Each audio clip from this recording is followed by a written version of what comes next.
So school's been one of the main issues. It's been kind of a struggle for your family, for both of your daughters.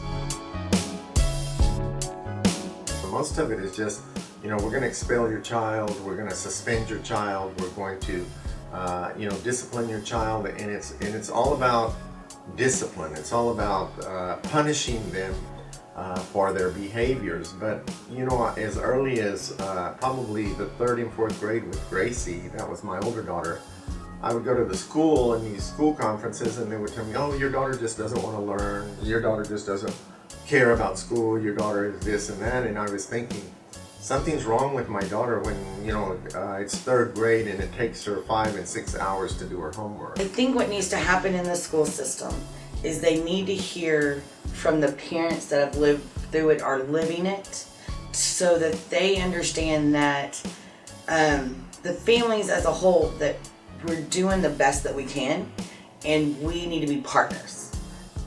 Until that education gets to the teachers and the staff, I don't know if there will be progress. They need to be educated of what the family's going through, on what the family's needs are, what those kids' needs are.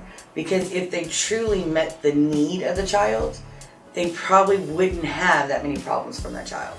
And when you did kind of realize that there may be some disability issues, did you find a lot of help, other parents or groups that pointed you in the right direction, or did you kind of feel like you were on your own a bit? Well, I think you feel like you're on your own. And I think as you become more acquainted with the process and you become more a part of what's going on, is that you find out that everything is just turned around.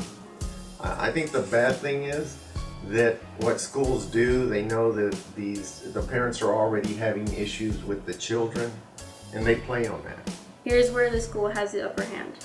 Parents and students coming into this program are usually at odds.